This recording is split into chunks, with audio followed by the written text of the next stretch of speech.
Check one, two, check one, two, check one, two. What is up, guys? Here it is, your boy CAGYJAN, back at it again with a new video. And in this video, I bring you Red Village, ladies and gentlemen. This is a premium game, ladies and gentlemen. I spoke to the team just recently, and I am going to bring them to the channel. Let's jump right into the trailer, and then we're going to break down this game and tell you everything you need to know about this game, ladies and gentlemen. So let's get started with the trailer real quick, and beam, bam, boom.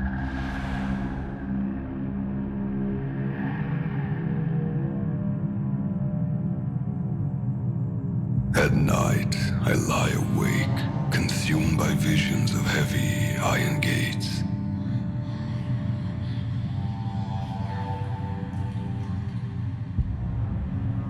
Blood runs like rivers through the cold streets. Broken bodies hang from lengths of rope.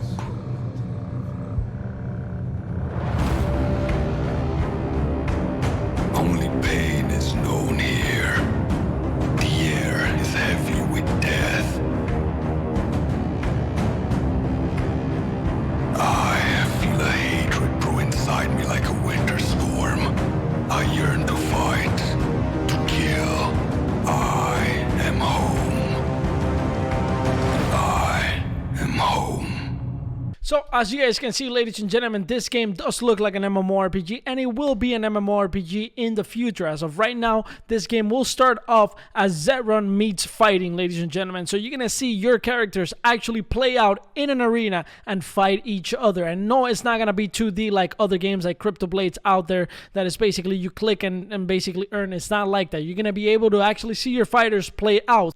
So the first thing they're going to do is actually tournaments. So tournaments, it's an 8-player multiplayer tournament, and you're going to see your fighters actually play out in the tournament, and the base fighter is going to win. So your fighters obviously have genotypes, as you can see right here.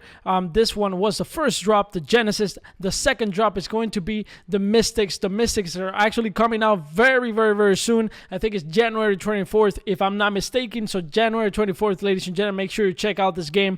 And then on top of that, this game actually has a bunch of partnerships. It has partnerships with the Sandbox. It has partnerships with BYO Pills, and I have BYO Pills. I have my pills, ladies and gentlemen. It has partnerships with Zedrun, with Decentraland, with Metaki. So many partnerships coming down the pipeline as well, ladies and gentlemen. So let's jump right into the white paper so you guys understand how these characters actually play out in the game. Now, there's also going to be more game modes coming down the pipeline. You got the tournaments, which is the first one. Then you got the to the death. Basically, it's a 1v1 against another player, and actually you lose your NFT if you actually play that one out. So that one's a really, really risky one. And then we also got faction fights, as you can see right here. Faction fights is basically communities against other communities, or guilds versus guilds. So those are massive fights. Massive fights. Those are going to be cool. Those are going to be cool. I can only imagine how big that's going to be. All right, so let's actually jump into the description of the characters. The first drop was the Genesis drop.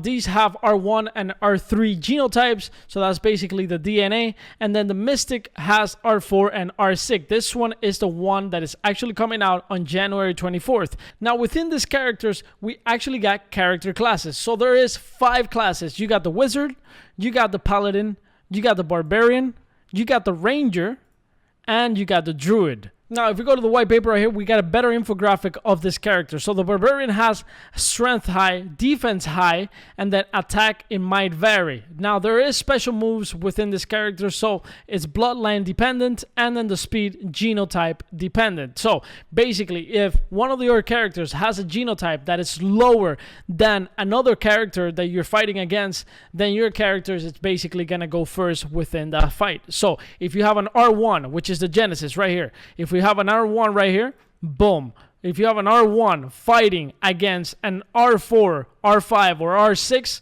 basically your character is going to go first. So there's only ever going to be 5 pure bloodlines. So like I said, the Genesis were the first drops, and the genotype is R1, R3, and there's only 5,000. So there's only going to be 28,000 of pure bloodlines. So the ones selling on January 24th are the Mystics, and that's going to be the genotype R4, R6, and with a quantity of 6,000. Then later on, we're going to have Warlord, and then later on, we're going to have Lionheart, ladies and gentlemen. So let's see how the genotype is actually going to affect the fighting, like I said before. In terms of fighting ability, there are 2 main things for for Battle Masters to be aware. Firstly, the earlier Bloodlines will have a better chance of performing a special move in any given fight. They are slightly more likely to launch a special attack or a special defensive move, regardless of their opponent. This can mean that they have a slight advantage over later Bloodlines. Secondly, the genotype determines who strikes first in any given fight.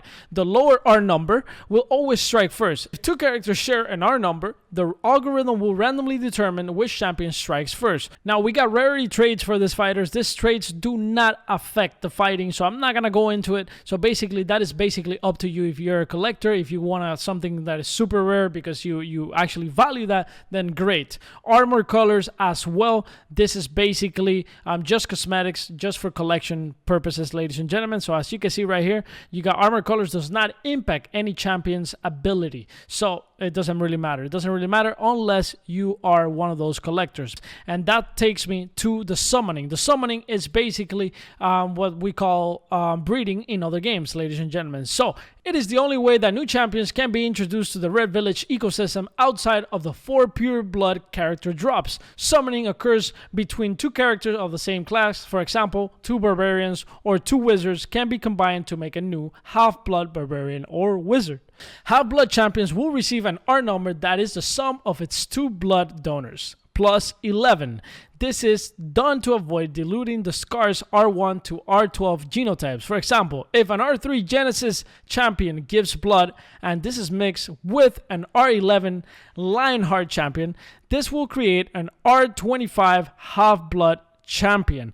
Alright, so let's get into the play to earn aspect of the game. Fights are set with random entries. To enter a fight, Battle Masters pay a nominal entry fee. These entry fees are then pooled amongst all the other Battle Masters who enter, with the winner and the runner-up splitting the winnings 70%, 27%, and 2.5% returns to the Red Village community chest to be used for ongoing game development and free entry tournaments.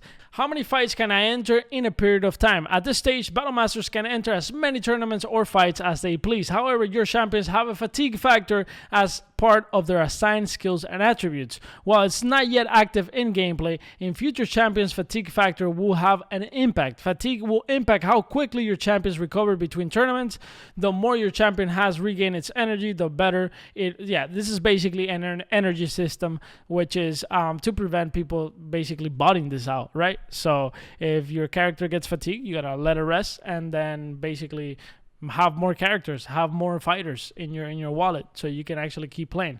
Now, as I was talking to the team, in the future there might be a token for this game, ladies and gentlemen. That token, I don't know exactly how it's gonna work. They didn't give me any details on that, but I could imagine that something like Axie Infinity could work here. Maybe the token is a governance token and also a token that you can earn in game. Maybe they have 2 separate tokens, but the point is that if there's any token, I know in the future it's probably gonna be like Axie Infinity, where you go into this fight, you earn this token, and that token has utility within this ecosystem. Now, remember, this game is also going to be an MMORPG in the future, and that is really the reason why I took a look at this game, right?